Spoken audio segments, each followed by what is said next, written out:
Hoje, aqui no Contraponto Empreendedor, eu estou recebendo o Joel Adriano Maciel. Está falando de vários temas e o tema que eu deixei no ar foi como a gente consegue sair desse condicionamento do dia a dia, deixar de ser a formiguinha e ser algo mais. Olha, aí nós precisamos discutir processo de mudança. E o processo de mudança, ele não ocorre da noite para o dia, né? Muitas vezes o processo de mudança, ele se dá diante de uma situação drástica, né? É quando tu estás diante de um acidente ou de uma perda, de algo muito negativo aparentemente, e que pode se tornar muito positivo, diga-se de passagem. Ao menos no meu histórico, todos os males vieram para bem. Num primeiro momento tu não gosta, num segundo momento tu analisa e ele te empurra para frente. Eu acho que a primeira coisa é a tomada de consciência. É o camarada realmente dar-se por conta que ele está num moedor de carne, que ele está numa rotina, a vida está passando, quando ele dá-se por conta, terminou o ano e esse já está indo para o fim, e lá pelas tantas você percebe que não está vivendo efetivamente, você está vivo, que é diferente. Você se dá por conta de que você não está vivendo os teus projetos, os teus sonhos, mas tu está fazendo parte dos sonhos e dos projetos dos outros.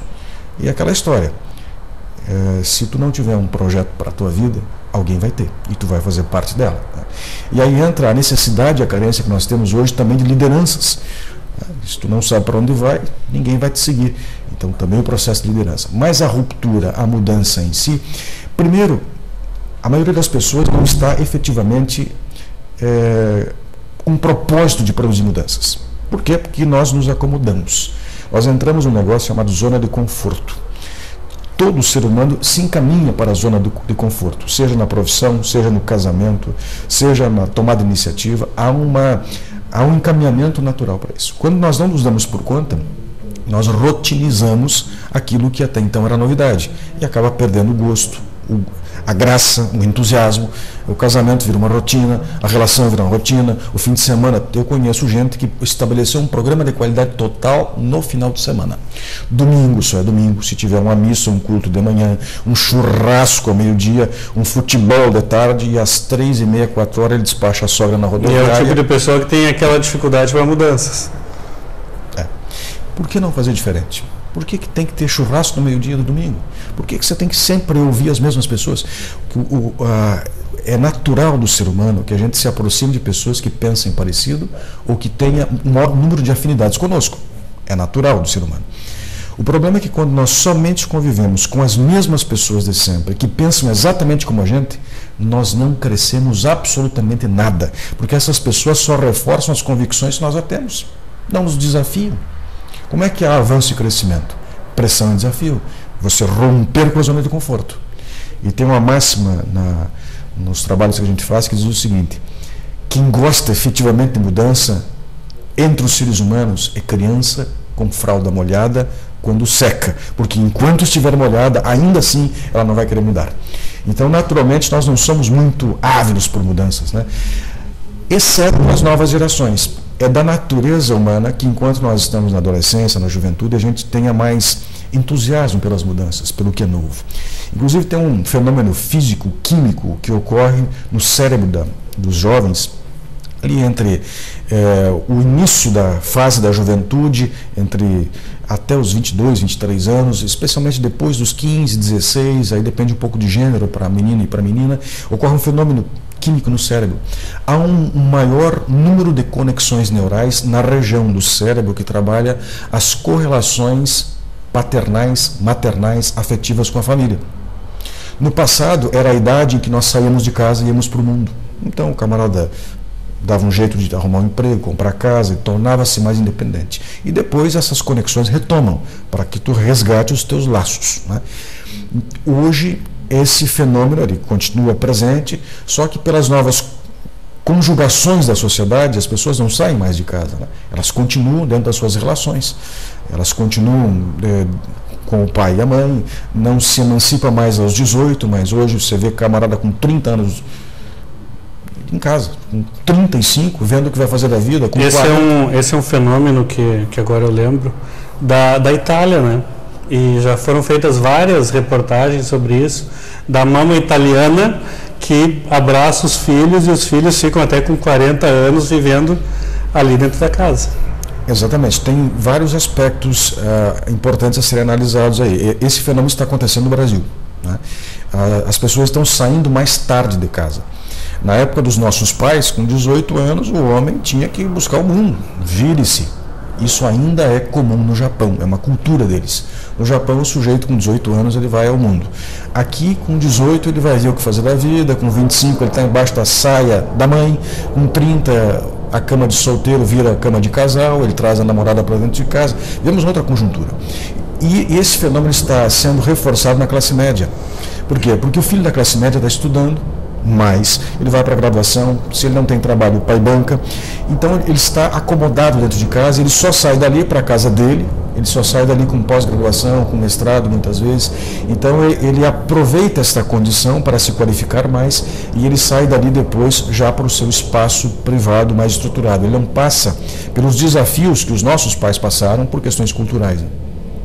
E Joel, além desse trabalho que tu desenvolve no Instituto e como diretor também, tu também é conferencista, né? Tanto que a gente está desenvolvendo um assunto, né? Vários assuntos aqui.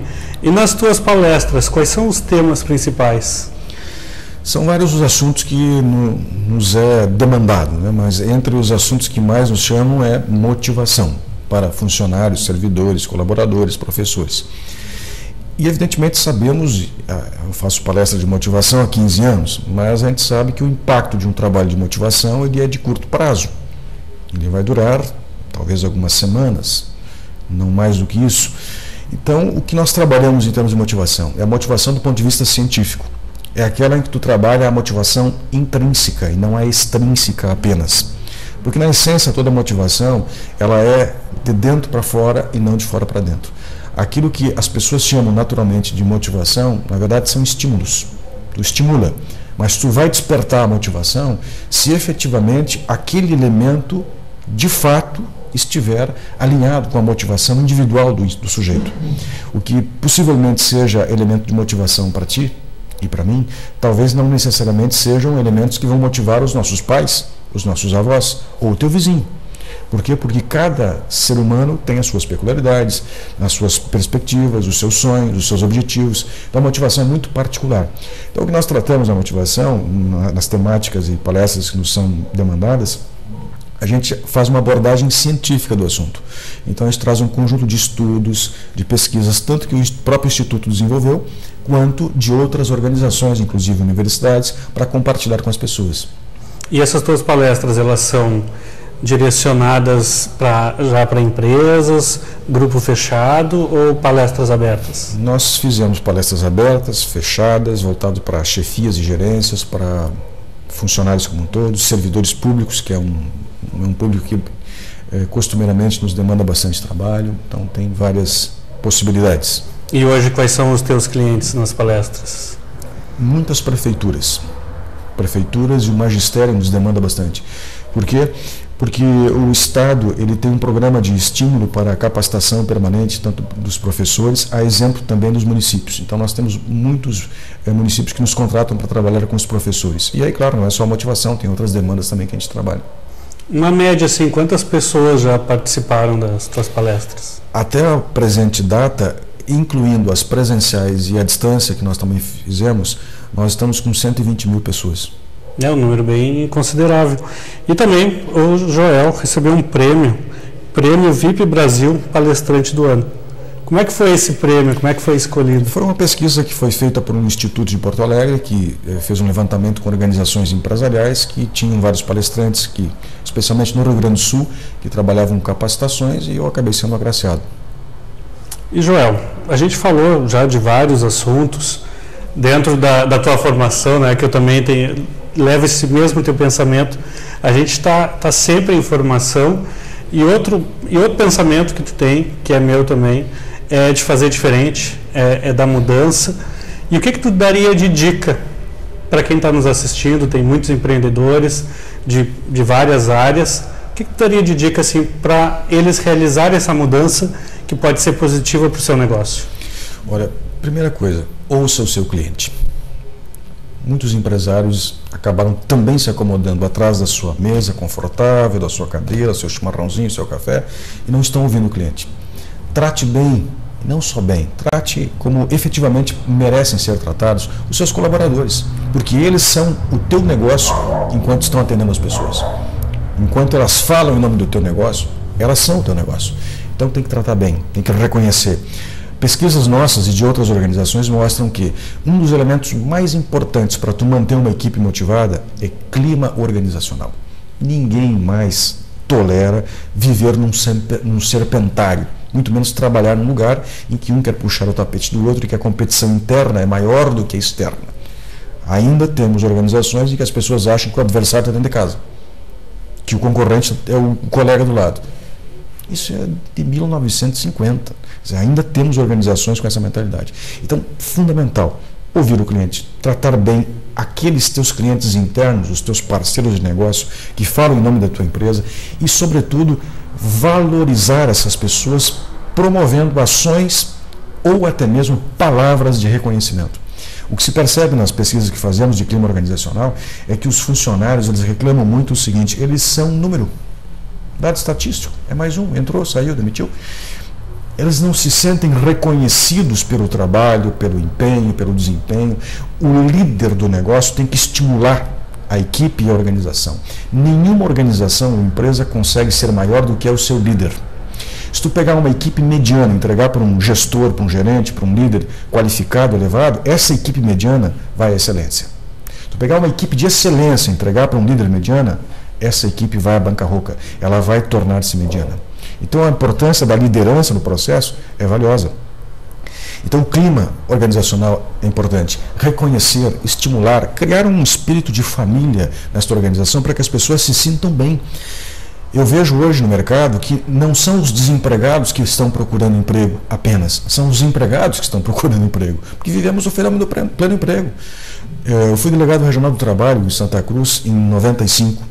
Nós tínhamos, na época, 17% da população brasileira desempregada. Nós chegamos em 2003, nós tínhamos em torno de 12% da população economicamente ativa desempregada. Nós estamos hoje com 5,23%. Hoje. E aí você vai dizer, mas ainda temos 5% dos desempregados. Não é verdade. Porque grande parte desses desempregados estão pendurados no nosso guarda-chuva social. É o sujeito que pede demissão, faz um acordo, vai para o seguro-desemprego. No seguro-desemprego ele continua trabalhando às vezes no próprio negócio, ou vai para outro negócio, e ele entra nesse circuito. Portanto, nós não temos 5% da população economicamente desempregada. Muito menos do que isso, porque ainda temos os informais. Então, dentro disso, eu preciso tratar bem os meus talentos. Porque se o camarada que está trabalhando comigo não se sentir bem, ele vai para a concorrência. Porque a concorrência está aí, o jornal está com 250 mil ofertas de emprego todo santo dia. E nós trabalhamos com a administração de estágios e efetivos e também oferecemos para o mercado de trabalho pessoas qualificadas. E eu vejo hoje muito empregado procurando outras oportunidades. Então, criar um clima organizacional é extremamente importante. E eu vejo que às vezes as pessoas não procuram um outro emprego só porque tem 50, 100, 200 reais a mais ou porque o salário é muito mais atrativo. Elas procuram porque elas querem se livrar do seu patrão, do seu chefe. As pessoas são contratadas por suas aptidões e competências técnicas e são demitidas por suas incompetências comportamentais. Você é contratado por uma empresa e você demite-se não daquela empresa, mas da sua chefia imediata, normalmente. Porque são as questões comportamentais, relacionais. Então é da responsabilidade de quem lidera o processo facilitar, fomentar, para que o clima seja positivo, qualificado, apropriado, estimular a inovação e a criatividade.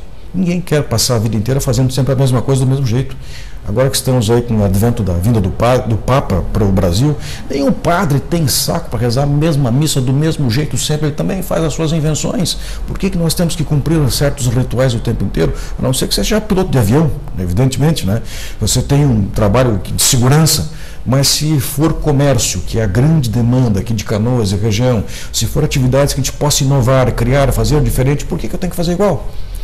Então, inovação e criatividade são duas palavrinhas que tinham que estar na mesa das nossas chefias em grande parte dos negócios. Estimular a inovação. Nosso tempo já acabou.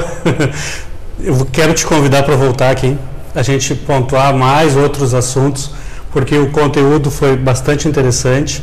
Eu acredito que tu tenha muito ainda para passar, para esse nosso público, principalmente para os empreendedores aqui. Para encerrar, quais são as formas de contato para o pessoal assistir e conhecer tuas palestras? Nosso telefone é 9828-6843, meu e-mail é joel@joelmaciel.com.br. Então, recebi hoje Joel Adriano Maciel e o programa acaba aqui e amanhã tem mais. Aguardo vocês às 19h30.